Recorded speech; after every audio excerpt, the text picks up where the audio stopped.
the show. You can see him all around town, hosting open mic shows here, Tiny Coast Theater, McDonald's. Everybody, keep it rolling for Mr. Eric Bailey, y'all.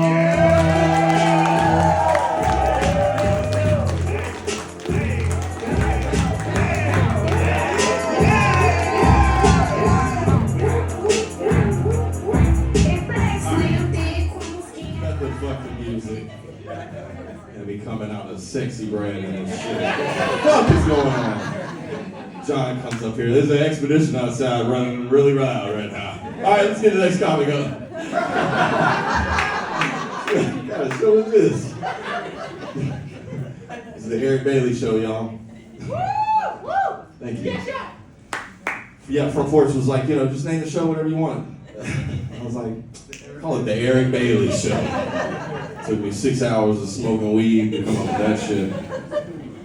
Drinking shots of espresso every hour on the hour. To stay awake. Eat Adderall to stay focused. It's a very narcissistic name for a show. To just name the show after you, that's pretty wild.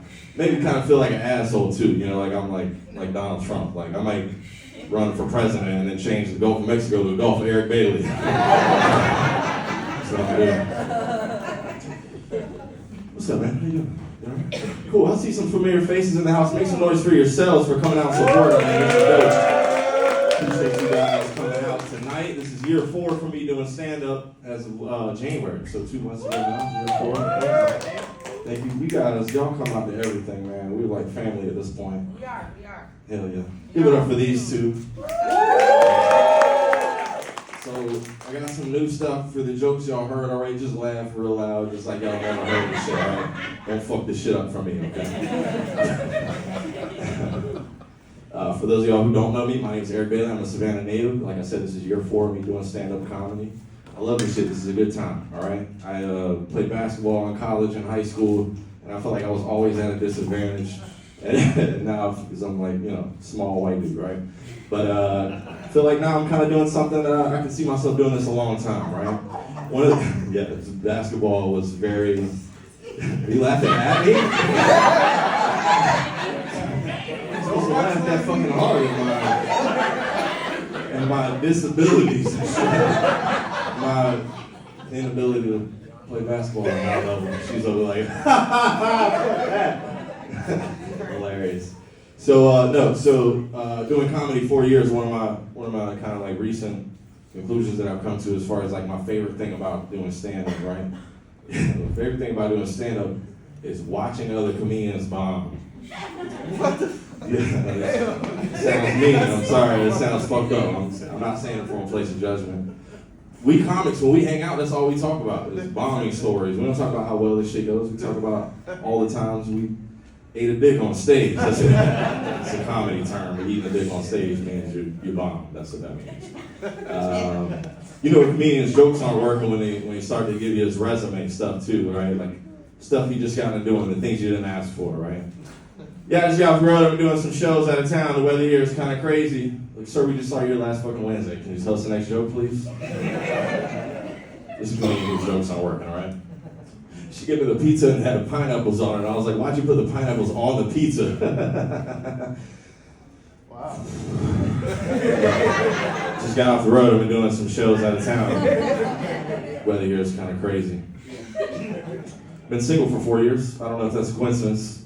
I've been single and been doing comedy for the same amount of time, but figure it out at some point.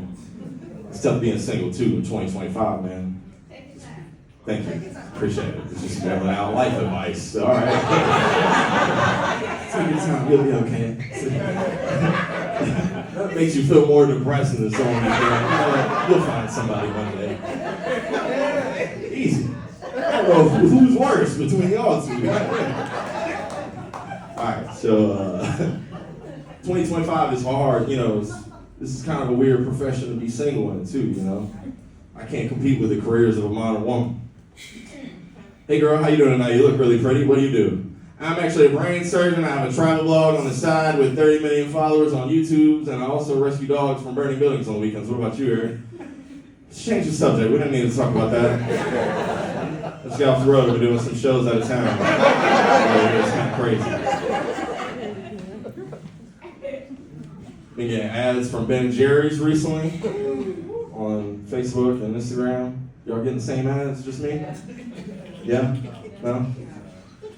They're getting ads because like they're trying to get me to sign a petition to get people out of prison on weed charges. Yeah.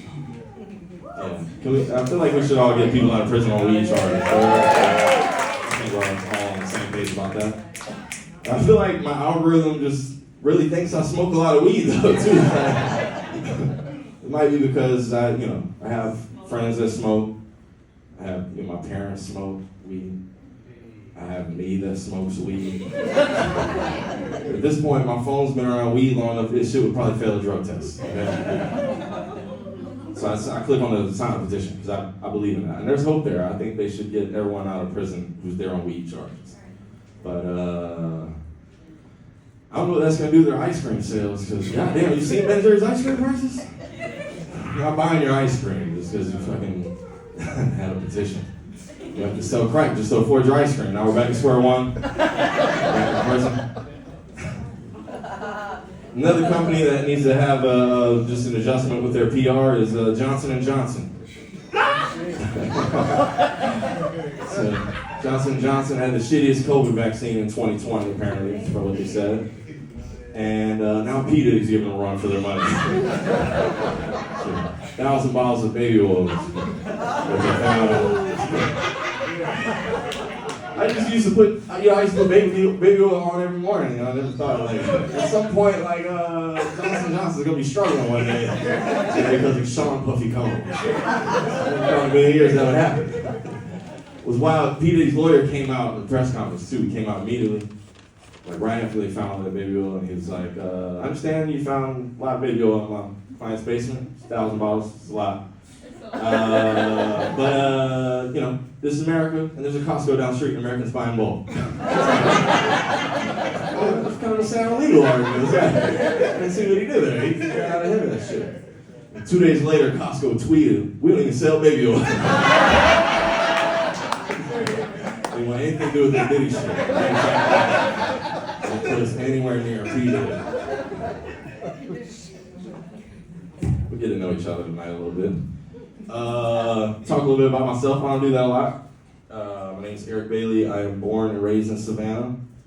Well, thank you for this. I'm gonna let you down, all right? I promise.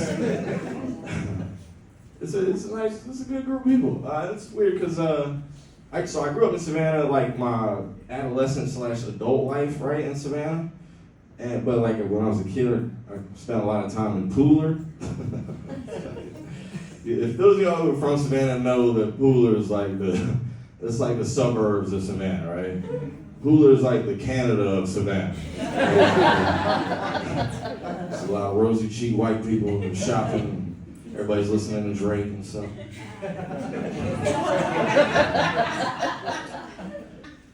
And I went to high school, went to two high schools. First high school I went to was BC. Then I went to New Hampstead, transferred, went to New Hampstead. I was on scholarship at BC, scholarship ran out, so I went to public school. Both of those schools are the least gangster schools in Savannah. It's like, this is awful. But it's terrible. Every time somebody asks me where I went to school and I say New Hampstead, everyone's always like, oh. It's very fucked up. All right, so let's get into it. Current things that are going on. Treehouse is closing now, y'all. Yeah. Mixed opinions about Treehouse. Some people are like good riddance. Some people are like, oh man, it's tough to see it go. But Treehouse is a wild. It's been a staple in the city for a while. There's a lot of memories there. But they had some turbulent years. So a lot of. It seemed like every holiday they would have a shooting randomly. Somebody would get shot in Treehouse on St. Patrick's Day or New Year's Eve. And I'm like, well, what's your New Year's resolution that you going into the club on New Year's Eve? And hey Brian, what you doing for New Year's? You got any New Year's resolutions? Yeah man, just getting back in the gym, just to get, cutting out carbs and getting in shape. What about you, Frank? I'm just pulling the trigger on anybody that wants me in the club. knock my drink over, I'm shooting first and ask questions later. It's fucking wild, man.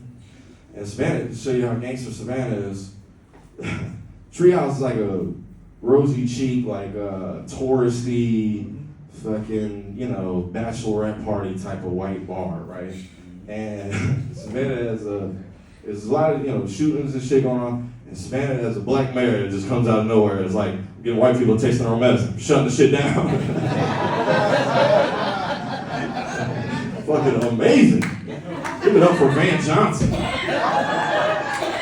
Love that guy. He's from New York. My mom's from New York. Any parents in the house? Sweet. Cool. Any single people? Yeah. All right. Awesome. So kind of it's a good. So a few of y'all didn't answer, all right? But it's cool.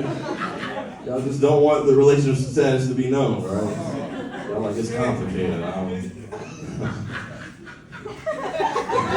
That's you. Oh, that's him. You don't know what you are. Are you single, taken, both of them? What do y'all hate the most about being single? Just yell it out. Well, somebody said something. They're crazy? Is that what you said? Who's crazy? Men are crazy? Why are men crazy?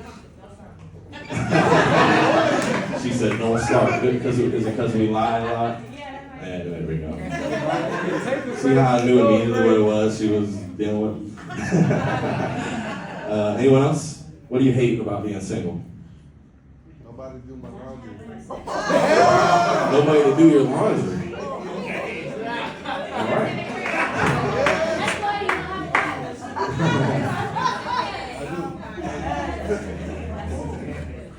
I just want to see a fight break out. It'd be a milestone for me. Do a show and people just start arguing and fighting and shit. Well, sorry, y'all didn't I'll tell y'all my least favorite thing about being single, okay? It's condoms. Chris was talking about not having to wear them. It's like, I don't believe that shit. Y'all looking at me weird. You folding your arms, sir. I'm not saying you should wear condoms, okay? I'm just saying that it's 2025 and they still fucking suck.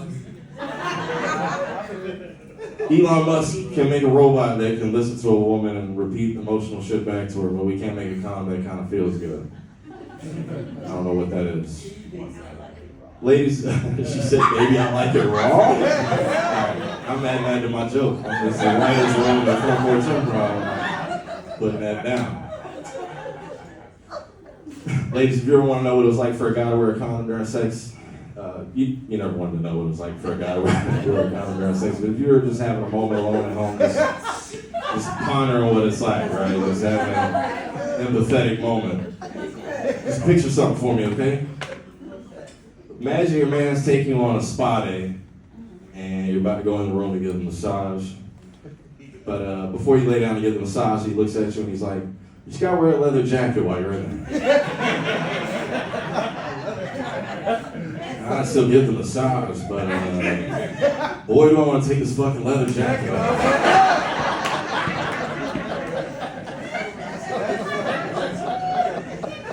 Fellas? Yeah, it's true. It's true. If you're ever on your way to a girl's house, fellas, and you didn't pack your shit, go to Walgreens or CVS and get the condoms you like to wear, okay? If you're with a girl and she's like, don't wear condoms, don't use those fucking condoms, please. I don't know where women get their condoms from, but I feel like it's gotta be like Goodwill or AutoZone or some shit like that. They come in a brown paper bag. They didn't pay for that shit is what I'm saying. I had a girl give me a condom last week. This shit made me feel like I had a steel-toe boot on my penis. I should be kicking gravel around right suddenly and like dropping 2x4s on this shit. I'm putting it in a woman's vagina. My date had to like drop out of art school and get a job as an electrician or a coal miner. Gets emphysema or black lung. I don't know where this joke's going anymore. Just got off the road. We're doing some shows out of town. Weather here is kind of crazy.